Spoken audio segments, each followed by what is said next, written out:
Hello everyone. तो अभी हम लोग, जैसे आप लोग पता, हम लोग क्या कर रहे हैं, हम लोग क्वाड्रिलेटरल कर रहे हैं। तो इसमें हम लोगों ने अभी पैरेललोग्राम देखा, इसके बारे में जाना, इसका प्रूफ देखा। ठीक है, आज हम एक नया थ्योरम देखेंगे जिसका नाम है mid point theorem.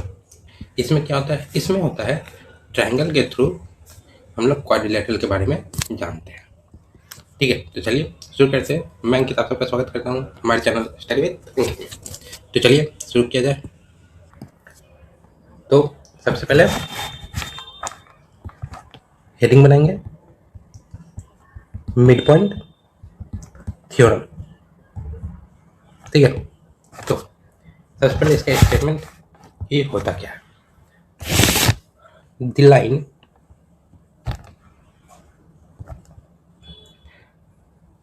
joining the midpoint of joining the midpoints of two sides of a triangle is parallel to the third side and equal to half of it। ठीक है, तो इसमें कह क्या रहा है? इसमें कह रहा है कि एक ट्रायंगल है, नाम ए बी सी। ठीक है, तो अब लिखा हुआ है कि the line joining mid point of to sides of a triangle, दो साइड का मिड पॉइंट, ए बी का मिड पॉइंट मान लीजिए हम ये ले लिए, ए सी का मिड पॉइंट ये ले लिए। अब line joining this two point, ये लाइन हमने ज्वाइन कर दिया। ठीक है, ये हाफ से तो नहीं लग रहा, मिड पॉइंट है ना, थोड़ा सा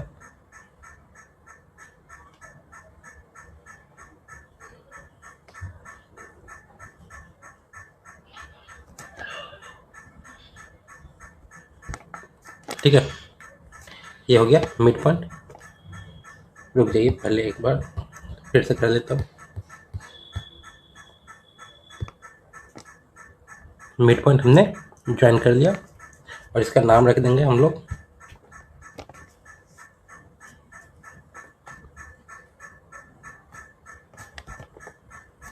ए बी सी है, इसका नाम हो जाएगा डी और ई। ठीक है, हमने कर लिया। तो अब इसके हिसाब से जो two sides of a triangle पे हमने किया, each parallel to the third side, मतलब ये दो साइड पे हमने किया जो कि पैरेलल होगा थर्ड साइड के, मतलब डी जो है वो पैरेलल हो जाएगा बी सी के, और डी की लेंथ जो होगी इक्वल टू हाफ ऑफ, इसकी आधी होगी। मतलब अगर हम देखना चाहें तो D E parallel to B C and D E की लेंथ क्या है? Half of B C. तो ये चीज़ मिड पॉइंट थ्योरम में होता है।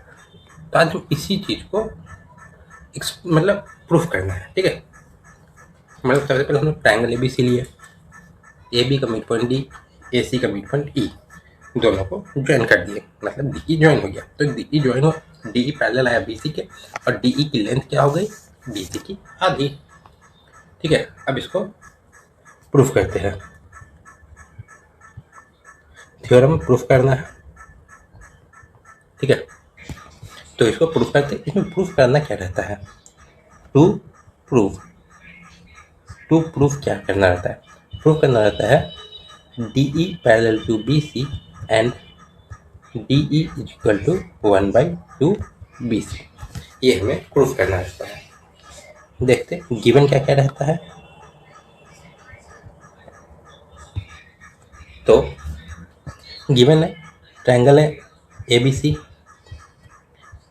और D and E midpoint है, midpoint of A B and AC respectively. ठीक है, अब चलिए इसको प्रूफ करना शुरू करते हैं। ठीक है, इसको प्रूफ करते हैं। तो सबसे पहले हम लोग को यहाँ पे डायग्राम बनाना होगा। तो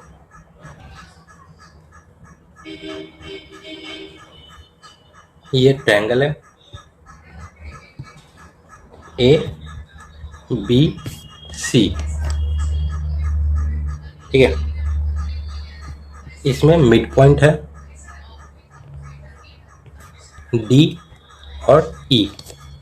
अब हमें प्रूफ करना है ये पैरेलल है नहीं है। ठीक है, तो चलिए शुरू करते हैं। तो इसको प्रूफ करने के लिए अब हमें इसमें कुछ इंक्रीज करना पड़ेगा। तो एक लाइन मतलब जितना DE है उतना ही हम आगे एक्सटेंड करेंगे, मतलब EF। ठीक है, और उसको C से ज्वाइन कर देंगे। तो एक नया ट्रायंगल बन रहा है। ठीक है, ये एक नया ट्रायंगल है। तब इसको हम लोग प्रूफ करते हैं। ठीक है, अब now comparing triangle in triangle ADE and triangle CEF। अब इन दोनों ट्रायंगलों को कंपेयर करेंगे। तो सबसे पहले क्या हो रहा है, जो AE है वो किसके बराबर होगा, EC के। क्यों, क्योंकि E इज मिड पॉइंट जो कि हमें दिया हुआ था। तो मिड पॉइंट है तो ये और ये इक्वल, ये और ये इक्वल। ठीक है, तो ये अभी इक्वल आया। फिर angle CEF is equal to angle AED।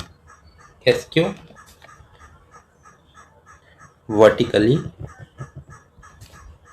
Opposite angles. ठीक है, वर्टिकली अपोजिट एंगल से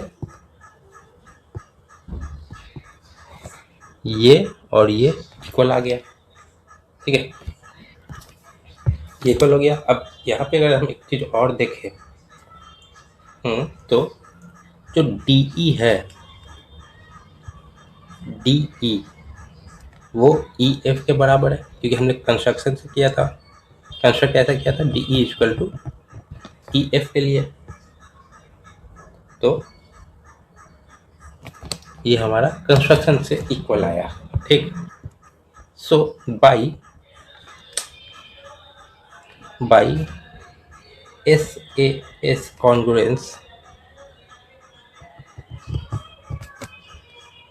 ट्रायंगल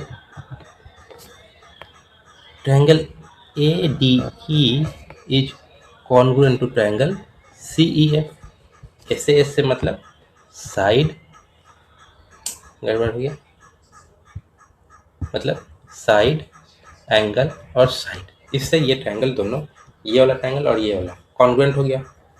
तो कॉन्ग्रुएंट हो गया, तो अब क्या हमें पता चल रहा है, तो कॉन्ग्रुएंट होने के बाद by CPCT congruent part of corresponding part of congruent triangle वाले से एंगल CFE ये वाला ट्रायंगल और ये वाला इक्वल होगा, equal to angle ADE by CPCT, और फिर angle FCE is equal to angle DAE by CPCT। तो यहाँ से अब हमें क्या क्या पता चल गया कि ये इक्वल है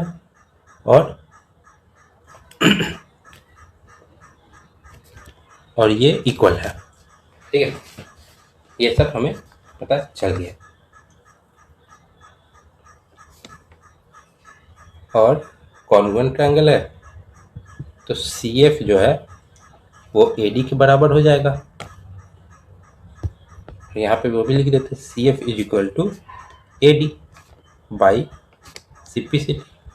तो सब सारे एंगल और सारे लाइंस बराबर हो गए। अब सी एफ बराबर ए डी के, तो सी एफ बराबर किसके हो जाएगा, बी डी के भी। So C F is equal to B D since A D is equal to B D. ठीक है, ये इसके पैरेलल है, ये इसके पैरेलल है, ये जितना है वो भी इतना ही है, तो ये दोनों भी पैरेलल हो गया। ठीक है, तो सी एफ बी डी हो गया। तो since B C D E parallel to B C, since B C है ना, पैरेलल डी ई कहते हैं, D E parallel to B C, so D F is also parallel to B C. तो इस same line को हम लोगों ने एक्सटेंड किया था। तो अब ये पैरेलल है, ये इक्वल है, जब ये पैरेलल लाइन है और इसके बीच की दूरी अगर बराबर है तो ये पैरेललोग्राम हो जाएगा। Therefore, BCFD is a parallelogram. तो पैरेललोग्राम हो गया, तो DF इज मतलब इज पैरेलल टू BC।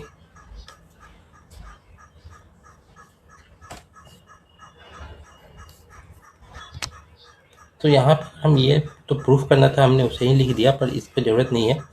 ठीक है, क्योंकि अगर आपको देखेंगे ये बराबर है, ये दोनों बराबर है, दो लाइन 1-1 सेंटीमीटर का मान लीजिए, तो दोनों को अगर ज्वाइन करेंगे तो ये भी पैरेलल आएगा।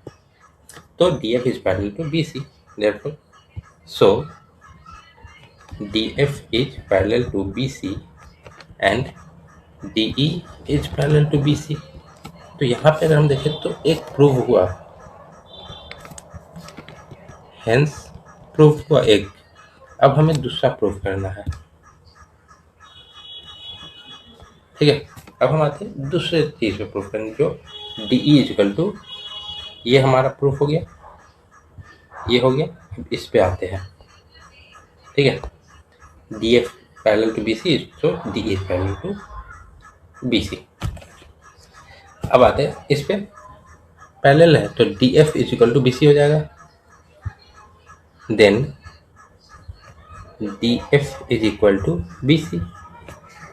तो ऑल्सो बी सी को हम लोग क्या लिख सकते हैं, या डी एफ मतलब डी एफ को हम क्या लिख सकते हैं, D E plus E F, D E plus E F is equal to B C. ठीक है, since D E is equal to E F,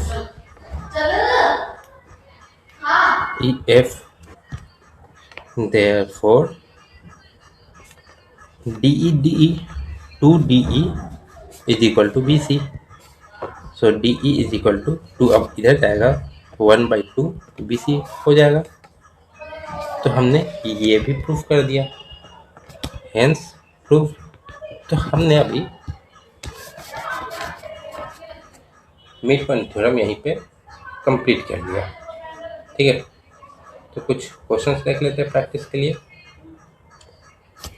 पर आप एक चीज़ और जान लीजिए, ये हमेशा पैरेलल होता है और ये लेंथ डी ई का बी सी के हाफ होता है। तो क्वेश्चन देख लेते हैं प्रैक्टिस। क्वेश्चन नंबर 1, अब जो ट्रायंगल हमने बनाया था उसी को ध्यान में रख के सॉल्व करेंगे। If B C is equal to 10 centimetre, find D E. मैं आपको ट्रायंगल दोबारा बता देता हूँ।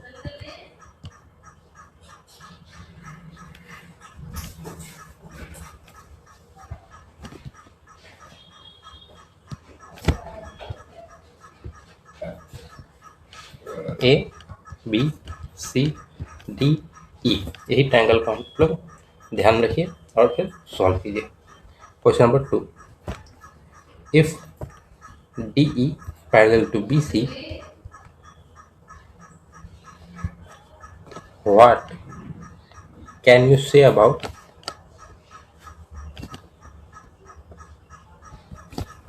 D and E। ठीक है, इसको भी कीजिए। Third, if D E is equal to 6 centimetre find B C. चलिए इस तीनों को सॉल्व करते हैं।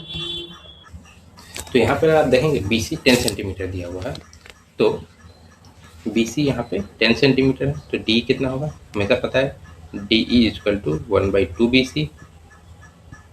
तो D E is equal to 1/2 B C, तो क्या हो जाएगा 1/2 इंटू 10, तो ये 5 सेंटीमीटर हमारा पहला आंसर।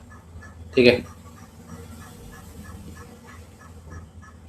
दूसरे पे आते हैं। If D E is parallel to B C, D E parallel है बी सी के, तो डी ई क्या हो सकता है? तो सबसे इजी तरीका होगा कि बोल दे इसको कि it's a mid point. Mid point ऊपर नीचे भी हो सकता है, पर अगर सेफेस्ट साइड पे जाए तो फिर मिड पॉइंट बोल सकते हैं। ठीक है, अब देखिए if D E is equal to 6 centimetre, पहले फॉर्मूला लिख लीजिए, D is equal to 1/2 B C. D E 6 है, हमें बी सी निकालना है, तो ये फॉर्मूला है, तो यहाँ से बी सी कितना आ जाएगा, बी सी आ जाएगा 2 डी ई, तो 2 into 6 is equal to 12 centimetre हमारा बी सी आ गया। ठीक है, तो हमने पैरेललोग्राम देख लिया, के बारे में देख लिया, प्रूफ देख लिया, मिड पॉइंट थ्योरम देख लिया। अब अगले क्लास में हम लोग क्या करेंगे, पैरेललोग्राम और ट्रायंगल के बारे में जानेंगे। ठीक है, तो आज के लिए इतना ही रखते हैं, तो मिलते हैं हम आपसे अगले क्लास में। तब तक के लिए वीडियो अच्छा लगा तो लाइक करें, कमेंट करें और चैनल सब्सक्राइब करना ना भूलें। Thank you so much.